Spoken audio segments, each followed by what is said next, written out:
In this episode, I'll show you the top Git commands you'll be using every day and how they can help you use GitHub like an expert. Today, we're going to dig into some of the most used Git commands so you can be successful using Git.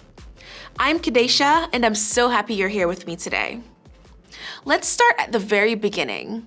After you install Git on your machine, what's the first thing that you do? For me, the first thing I like to do is to configure Git so it understands who I am. The git config command allows you to set Git configuration values that can help you create a customized Git workflow. For example, to set my email and username, I can type git config --global user.name ladyker, git config --global user.email ladyker@email.com, and these two settings allow Git to associate my work with my username and email so I can get credit for the work that I do. I can run git config --list to see all the configuration settings I've created so far. To go a little further, I can also set aliases for certain Git commands. For example, if I wanted to create a shorthand or alias for git init, I can type git config --global alias.init, and this will create an alias for the command git init, which is used to create or initialize a new Git repository. So let's say, for example, I create a new folder with the terminal command mkdir project1. I can go into project1 by running cd project1. In its current state, project1 is not a Git repository. If I wanted this folder to be a Git repository so I can track all changes I make, I would type git I with the alias I created earlier for the git init command. When we run the git init command in an ordinary folder, it allows us to transform that folder into a trackable Git repository where we're able to use Git commands. So think of git init as turning on a Git switch. If I wanted to see what I've done so far in my new Git repository, I can type git status, which allows me to see what files have been added, deleted, or modified in my working directory. This returns nothing to commit because we haven't added any files yet. Let's create a new file by running touch hello.md, then run git status again. Now we see that we have an unchecked file, hello.md. An unchecked file is one that has not been added to the staging area. To add files to the staging area, we can use the git add command. So there are a few ways to use this command. We can use git add period to add all files to the staging area from the working directory at the same time. Or we can use git add file name to add a specific file to the staging area. Let's create a new file called learning.py and another file called waiting.py. Now, let's run git add learning.py to add this file to the staging area. If we run git status again, this will show us that learning.py is in the staging area and waiting.py is unchecked in the working directory.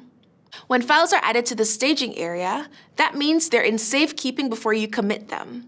Think of using the git add command as telling Git, okay, please keep track of this file in its current state. If we make additional changes to the files that are being tracked, we will need to use the git add command again for Git to keep track of those newer changes. Let's add some code to the learning.py file so you can see what I mean.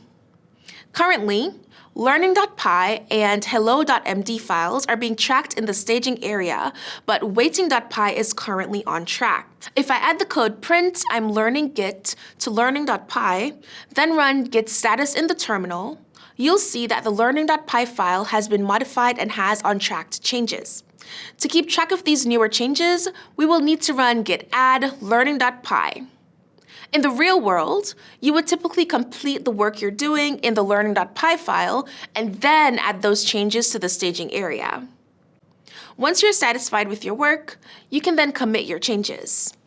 To commit a change is to store a version of your project in the Git history. Currently, learning.py and hello.md are tracked, while waiting.py is untracked. Let's run git commit-m initial commit to see what happens. Run git status And this will show us that we have 2 files changed, 1 insertion in Git. Because we just added 2 files and one of the files has 1 line of code. We also see that we have an unchecked file, waiting.py, because that file was never added to the staging area. If I add new changes to the learning.py file, we can add both learning.py and waiting.py to the staging area, along with any other changes we make by running git add period, git commit-m, add waiting file, and new function. And that's how you would use the git add and the git commit commands together. These 2 commands help you track changes to your work and store them. Okay, so now what if you were given a link to a folder from a remote location that you needed to get on your laptop? How would you do that? In the world of Git, this is referred to as cloning or making a copy of a remote repository to your local machine. You can do that with the command git clone. When you work on a team that uses Git for collaboration, you may be asked to use Git to make a copy of a project folder that you need to make changes in. Say, for example, we have this remote repository here on GitHub. To make a copy or clone this repo to your machine, click on the green Code button. Then select the option that says HTTPS, click on the copy icon to copy the link to the repository, and then open up your terminal and type git clone, paste the URL link in your terminal, and hit Enter or the return key. Once you see Done, you just successfully cloned a repository to your machine. Now you have your own local copy of that remote repository that you can work in and make changes to. Let's cd into the folder and create a new branch that we can work on. When working with a Git repository with your team, it's important to add your changes to a new branch. A branch in a Git repository is like creating a copy of a document so you don't mess up the original. Branches allow us to work more collaboratively and effectively with our teammates in the same project. So let's create a new branch in the repository that we just cloned. Type git checkout-b update name to create a new branch called update name. This command allows us to create a new branch and switch to the branch at the same time. To see a list of the branches that we have, we can type git branch, and it will show us that we have 3 branches: the main branch, a branch named init, and the newly created update name branch. Hit the Q key on your keyboard to exit. Now, what if we wanted to go back to the main branch? We can use the git switch command to do just that. In your terminal, type git switch main to return to the main branch. Great, now we're back on the main branch. Let's return to the branch that we created and add a few changes to a file. Type git switch update name and then open the project in VS Code. Navigate to the index.html file, right-click on the file and select Open Preview, and this will open up a side browser where we can see the changes live in our code. Let's say you were assigned with changing the title of this app to Git Going. Let's update the name of the HTML file and run git status to see that the file has been modified. Putting it all together, let's add these changes to the staging area, then commit the changes to our local repository. Git add period, git commit-m, update app name, git status. Awesome, nothing to commit.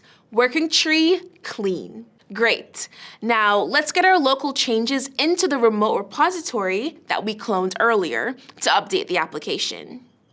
To get the changes we just made into the remote repository, we must push our changes to the remote repository. Let me explain. The command git push tells Git, thanks for tracking these file changes. Now I want to upload these changes into the main project file. When we push our changes, we're essentially updating the remote repository with commits that have been made in our local repository. To do this, we use the command git push, where remote refers to the remote repository and branch refers to the branch we're working on. In our case, we can type git push origin update name, where origin refers to the remote repository and update name refers to the branch that we want to upload. Did you get that? If we go back to the repository on GitHub, we will see that there's a new branch available. it's been pushed up to the repository, which is why we call it git push. We can now open up a pull request on GitHub to merge our changes into the main branch. A pull request is a proposal to merge a set of changes from one branch into another. In our case, we want to merge the update name branch into the main branch. Let's open a PR here, click on this green button, add a description, then click the merge button. Typically, you would have a coworker take a look at your work before you merge your pull requests.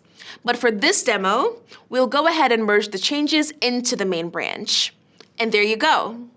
Okay, so now that we've updated the main branch in the remote repository with our changes, let's go back to our local repository.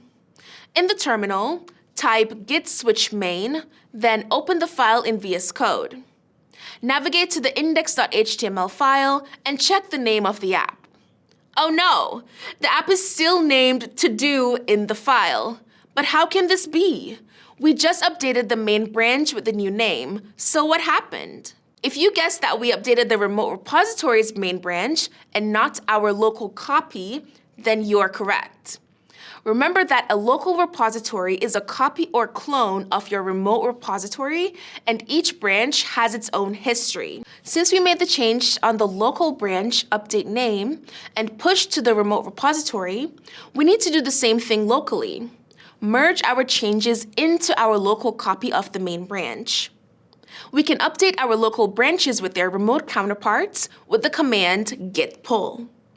This command will fetch all the changes that were made and merge them into our local branch. In the terminal, on the main branch, run git pull. This will update your branch and return the changes that were made. Here we see that one file was changed with one insertion and one deletion. Git pull is an important command to run to keep your local repository up to date with the remote repository. So we've just made a bunch of changes. How do we keep track of everything that we've done so far? Well, another useful command to know, and this one is a personal favorite, is git show. Git show allows us to see the changes that we've made on the branch that we're on. It's a great way to view the history of the project. In the terminal, run git show on the main branch. Here we have a lot of information. We have the commit ID called SHA, the author, time, and date of the commit message, the commit itself, and the actual content change that was made to the file, the diff. I like this command because it gives me a quick overview of what was done right in my terminal. And there we go. You're now fully equipped to work with Git as a professional. Practicing these commands will make you a more effective Git user. And this leads us into what we like to call the GitHub flow.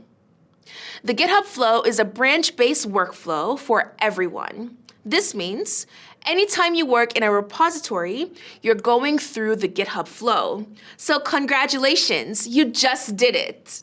We cloned the repository, created a new branch, made changes on that branch, pushed the branch to GitHub, and open up a pull request. Typically at this stage, we would request feedback from our teammates about the work that we did and address the comments. Once all is resolved, we merge the PR into the main branch and then delete our branch. Let's do the final stage of the GitHub flow and delete our branch. The command to delete a branch is git branch-d update name, and this will delete the branch locally. To delete a branch remotely, we can run the command git push-delete origin update name, and this will delete the branch in the remote repository. And that's the GitHub flow.